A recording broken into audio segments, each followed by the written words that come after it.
அல்லாஹ் ரப்புல் ஆலமீன் உதுஹியா என்றால் அல்லாஹுடைய பெயரை கொண்டு அல்லாஹுடைய முகத்தை நாடி ஒட்டகத்தையோ மாட்டையோ ஆட்டையோ யௌமுன் நஹர் யௌமுல் ஈத் அன்று அல்லது அய்யாமுத் தஷ்ரீக் அதற்கு தொடர்ந்து வரக்கூடிய 11, 12, 13 இந்த நாட்களில் அல்லாஹ்வை நெருங்குவதற்காக இந்த 3 விலங்கினங்களையும் அறுத்து பலியிடுதல் தான் உதுஹியா.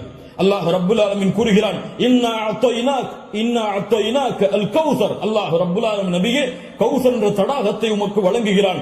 அதனால் ஃபஸல்லி லிரப்பிக வன்ஹர், அல்லாஹ்வை தொழு, அல்லாஹ்விற்கு அறுத்து பலியிடுங்கள். வன்ஹர் வஸ்ப, அல்லாஹ்விற்கு அறுத்து பலியிடுங்கள் என்று அல்லாஹ் ரப்புல் ஆலமீன் கட்டளையிடுகிறான். இந்த உதுஹியாவுடைய விஷயத்தில் உலமாக்கள் மத்தியிலே கருத்து வேறுபாடு இருக்கிறது. சில உலமாக்கள் சொல்கிறார்கள் உதுஹியா என்பது வாஜிப், அதை விட்டால் பாவம். உதுஹியா வாஜிப், அது விட்டால் பாவம்.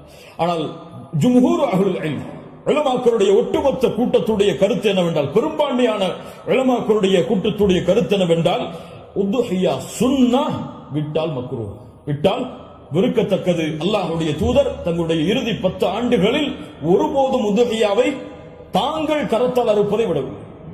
இது சுன்னா, ஆனால் விட்டால் பெரும்பாவம் கிடையாது, வெறுக்கத்தக்கது. கண்ணியத்துக்குரியவர்களை யாருக்கு அல்லாஹ் வசதி செய்திருக்கிறானோ அவர்கள் எவ்வளவு விலங்கு அந்த ஆடுகளையோ மாடுகளையோ ஒட்டகங்களையோ அறுத்து பலியிட முடியுமோ அவர்கள் அறுத்து பலியிடலாம். ஒருவருக்கு ஒரு ஆடுதான். ஒரு மாட்டை ஒருவர் முழுவதாக அறுப்பதற்கு அவருக்கு செல்வம் இருந்தால், வசதி இருந்தால் அறுக்கலாம். அல்லது அந்த மாட்டை 7 பேர் பங்கு கொள்ளலாம். ஒட்டகமாக இருந்தால் அவர்களும் அதில் 7 பேர் பங்கு கொள்ளலாம். இப்படி ஒரு ஆட்டை ஒருவர், மாடை 7 பங்காக வைக்கலாம், ஒட்டகத்தை 7 பங்காக வைக்கலாம். அல்லது ஒட்டகம் முழுவதையும் ஒருவர் கொடுக்கலாம், மாடு முழுவதையும் ஒருவர் கொடுக்கலாம். 2 ஆடுகள் 3 ஆடுகள் என்று ஏழைகளுடைய கஷ்டங்களை நீக்க அல்லாஹ்வுடைய முகத்தை நாடுபவர்கள் எவ்வளவு அல்லாஹ் அவர்களுக்கு செல்வத்தை விசாலப்படுத்தி இருக்கிறாரோ அவ்வளவு அவர்களும் விசாலப்படுத்தலாம். அந்த விலங்கினங்களுடைய சட்டம் என்ன? ஆடாக இருந்தால் 1 வருடம் பூர்த்தியாக இருக்க வேண்டும், 2வது வருடத்தில் நுழைந்திருக்க வேண்டும். மாடாக இருந்தால் 2 வருடங்கள் பூர்த்தியாக இருக்க வேண்டும், 3வது வருடத்தில் அது நுழைந்திருக்க வேண்டும். ஒட்டகமாக இருந்தால் 5 வருடம் பூர்த்தியாக இருக்க வேண்டும், 6வது வருடத்தில் அது நுழைந்திருக்க வேண்டும். யாருக்கெல்லாம் ஒரு முழு குடும்பமாக ஒரே இடத்திலே ஒரே உணவை சாப்பிட்டு வசித்தால் அந்த முழு குடும்பத்திற்கும் ஒரு ஆடு போதுமானது, அல்லது முழு குடும்பத்திற்கும் ஒரு மாடு போதுமானது, அந்த முழு குடும்பத்திற்கும் ஒரு ஒட்டகம் போதுமானது. ஒரு குடும்பம் மொத்தமாக ஒரே இடத்திலே ஒரே உணவை சாப்பிட்டு இருந்தால், தனித்தனியாக வேறு வேறு உணவுகளை வைத்திருந்தால் அவர்கள் தனித்தனியாக உதுஹியாவை அவர்கள் கொடுக்க வேண்டும். கண்ணியத்துக்குரியவர்கள், இந்த முறையில் இந்த வணக்க வழிபாட்டை செய்வதற்கு அல்லாஹ் எமக்கு உதவி செய்வானாக. லை யனால அல்லாஹு லுஹுமுஹா வலா திமாஉஹா, இதனுடைய மாமிசங்களோ இரத்தங்களோ அல்லாஹ்வை சென்றடைவதல்ல. வலாக்கின் யனாலுஹு தக்வா மின்கும், உங்களுடைய உள்ளத்தில் இருக்கக்கூடிய தக்குவாதான் அல்லாஹ்விடத்திலே சென்றடைகிறது.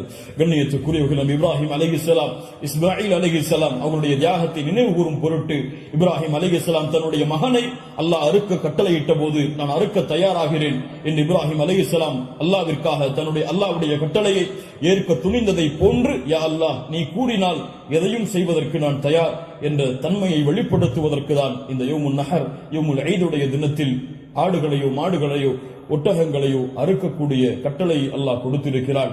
இது ஒரு சடங்காகவோ சம்பிரதாயமாகவோ இல்லாமல் அல்லாஹ்விற்காக செய்யப்படக்கூடிய வணக்க வழிபாடாக எண்ணி இன்று நியத்து வையுங்கள். அல்லாஹ் எனக்கு கொடுத்த செல்வத்தின் அடிப்படையில் இன்ஷா அல்லாஹ் இதை நான் விசாலப்படுத்துவேன். என்னால் எவ்வளவு முடியுமோ அவ்வளவு அல்லாஹ்வுடைய பாதையில் அறுத்து பலியிட்டு ஏழைகளுக்கும் நானும் அதிலிருந்து உண்பேன்.